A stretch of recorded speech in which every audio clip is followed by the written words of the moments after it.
आप देख रहे हैं सिटी सेंटर शो। मुंबई से मैं हूं पूजा भारद्वाज। यूक्रेन और रूस के बीच 5 दिनों से जंग जारी है। रूस की तरफ से परमाणु हमले की भी धमकी दी जा चुकी है और इस संकट से बचने के लिए तैयारियां चल रही हैं।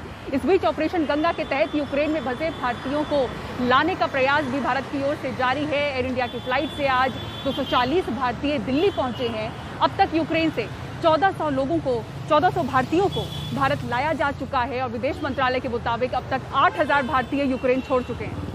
रूस और यूक्रेन के बीच पहले दौर की बातचीत बेलारूस में हुई है। अब अगले दौर की बातचीत की जगह तय हो गई है। ये बातचीत पोलैंड और बेलारूस की सीमा पर होगी। बातचीत से पहले यूक्रेन ने साफ कर दिया था कि ये बातचीत बिना शर्त होगी और यूक्रेन किसी भी कीमत पर सरेंडर नहीं करेगा और अपनी 1 इंच जमीन भी नहीं देगा।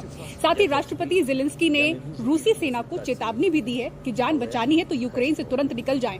उधर रूस के हमले भी जारी हैं। मैक्सर सैटेलाइट इमेजरी से मिली तस्वीरों से साफ है कि रूसी सेना का काफिला यूक्रेन के शहर इवाकीव से राजधानी कीव की ओर बढ़ रहा है।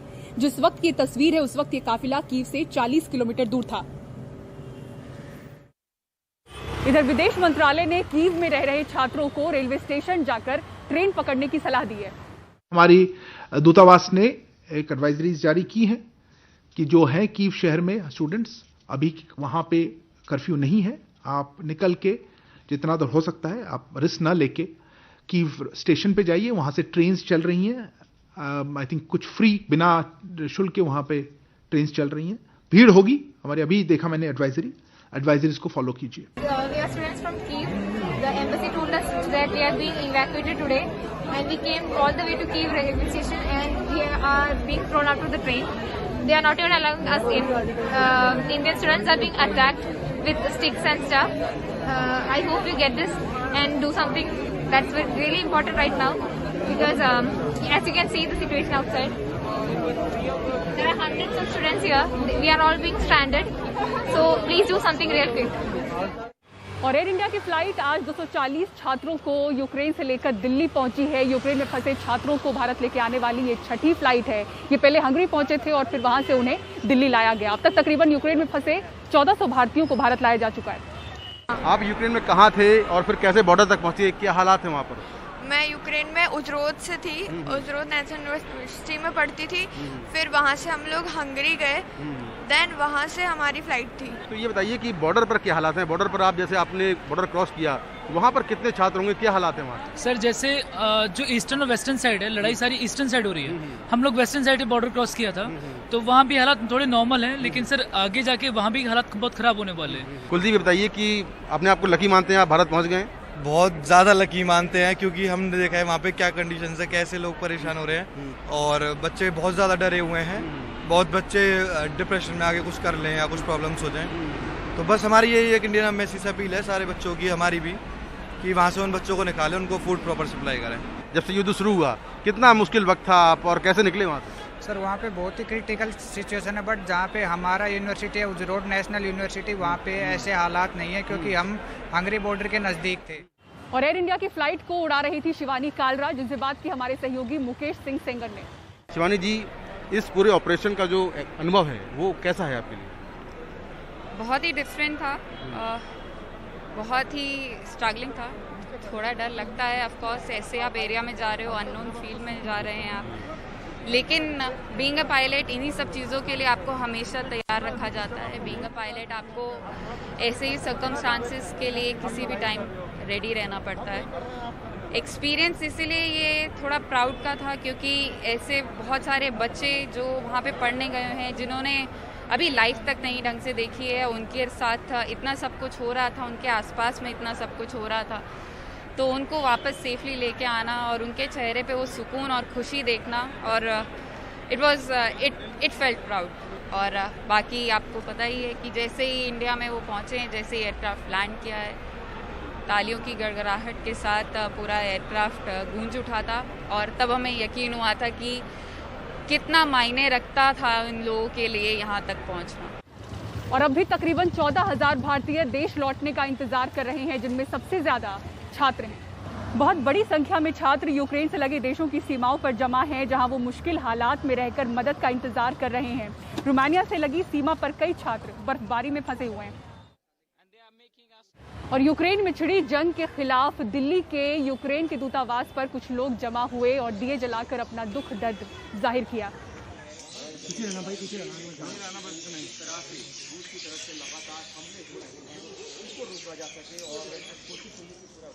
इस बीच यूक्रेन के लोगों ने अमेरिका के व्हाइट हाउस के सामने प्रदर्शन किया। अपने देश में रूसी हमले से ये लोग नाराज हैं।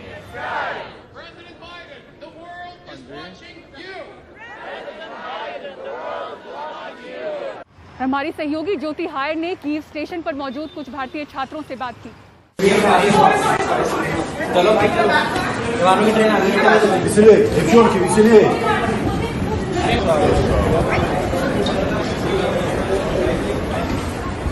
So how are you doing? How have you been doing? Now I'm really fine, but really need to go back home. The war situation is getting worse day by day, and it's important for us to go back. So just trying. So how are you feeling about this journey? Because even now the journey is kind of uncertain, isn't it?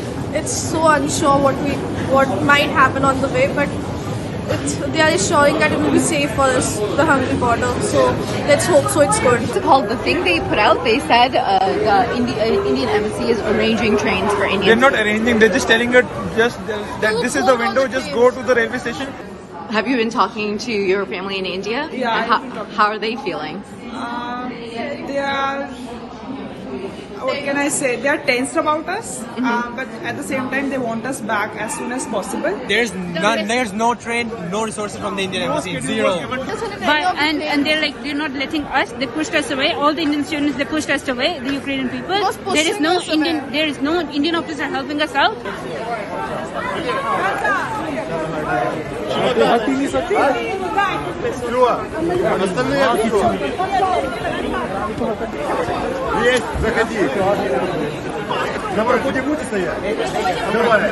What do they want? और रूस का ये हमला आर्थिक तौर पर उसकी कमर कैसे तोड़ सकता है, दिखाएंगे आपको पूरी खबर ब्रेक के बाद। देखते रहिए सिटी सेंटर शो।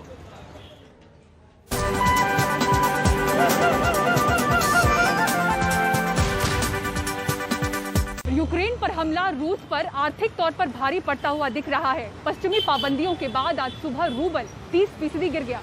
हालात को संभालने के लिए रूस के सेंट्रल बैंक ने ब्याज दर को दोगुने से भी ज्यादा बढ़ा दिया और विदेशियों के रूसी प्रतिभूति बेचने पर रोक लगा दी। निर्यातकों को विदेशी मुद्रा को रूबल में बदलने का आदेश दे दिया, लेकिन हालात पर कोई असर नहीं पड़ता देख मॉस्को के स्टॉक एक्सचेंज को दिन भर के लिए बंद कर दिया गया। यूक्रेन में छिड़ी जंग का असर देशों के बीच तो हो रहा है, लेकिन भुगतना इंसानों को पड़ता है। पैसे की कमी है, जरूरी सामान की कमी है, एटीएम के बाहर लोगों की लंबी कतारें हैं और अर्थव्यवस्था पर बुरी मार पड़ी है। देखिए रिपोर्ट। रूस के सबसे बड़े शहरों में से एक सेंट पीटर्सबर्ग के ज्यादातर एटीएम के बाहर सैकड़ों लोगों की लाइन, कोशिश ज्यादा से ज्यादा कैश या डॉलर जमा कर लेने की। आज सुबह जब कारोबार शुरू हुआ तो रूबल 30% गिर गया।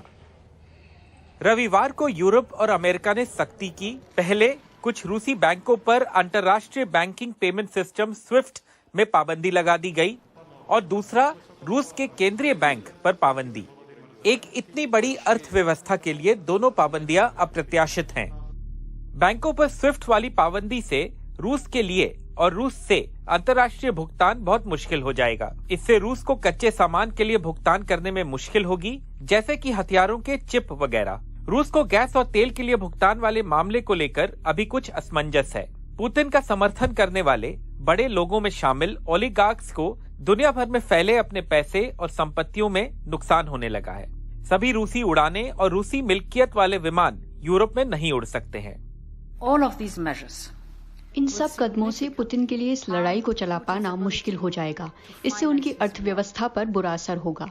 पुतिन ने यूक्रेन को तबाह करने का रास्ता चुना है, लेकिन दरअसल वो अपने ही देश के भविष्य को चौपट करने का काम कर रहे हैं। Putin embarked on a path aiming to destroy Ukraine. ये वीडियो किसी अज्ञात जगह से यूक्रेन के विदेश मंत्री ने जारी किया है, जिसमें रूस के लोगों से अपने राष्ट्रपति पुतिन को रोकने की अपील की गई है। इसमें कहा गया है कि आपको ही नुकसान हो रहा है, पुतिन के पास पैसे की कमी नहीं पड़ेगी। रूस के बैंकों को अंतर्राष्ट्रीय वित्तीय सिस्टम से हटाया जा रहा है, आप अपने कार्ड तक से भुगतान नहीं कर सकेंगे। चाइना, जो रशिया का एक बड़ा एलाई है, उसने इन पाबंदियों की निंदा की है। लेकिन आमतौर पर न्यूट्रल रहने वाले देश स्विट्जरलैंड ने भी कहा है कि वो रूस पर पाबंदी लगा सकता है और रूसियों की परिसंपत्तियों को फ्रीज कर सकता है। चीन रूस का एक अहम कारोबारी साझेदार बन चुका है, खासतौर पर 2014 की पाबंदियों के बाद से, जब पुतिन ने क्राइमिया के लिए पहली बार यूक्रेन में घुसपैठ की थी। एक बड़ी अर्थव्यवस्था के खिलाफ इस तरह की पाबंदियां पहले कभी नहीं लगाई गईं। रूस को 11वीं सबसे बड़ी अर्थव्यवस्था माना गया है। वो तीसरा सबसे बड़ा गैस तेल उत्पादक है और कच्चे माल का एक बड़ा निर्यातक भी। आज की दुनिया में इस तरह की पाबंदियों का असर बड़ा गहरा होगा। G7 देशों Canada, France, Germany, Italy, Japan, Britain और यूनाइटेड स्टेट्स ने धमकी दी है कि अगर रूस नहीं मानता है तो उसके खिलाफ और भी प्रतिबंध लगाए जा सकते हैं। ब्रिटेन के प्रधानमंत्री ने आज सख्त पाबंदियों का ऐलान किया। उन्होंने रूस के सेंट्रल बैंक के साथ अपने किसी भी नागरिक के आर्थिक लेन देन पर रोक लगा दी है। यूके का कहना है कि इससे पुतिन और उनकी मंडली को भुगतना पड़ेगा। मकसद सहयोगियों के साथ मिलकर रूस के आर्थिक विकास को रोकना है। Bureau report, NDTV. और सिटी सेंटर शो में फिलहाल इतना ही। पूरी टीम को दीजिए इजाजत। खबरों के लिए देखते रहें एनडीटीवी इंडिया। नमस्कार।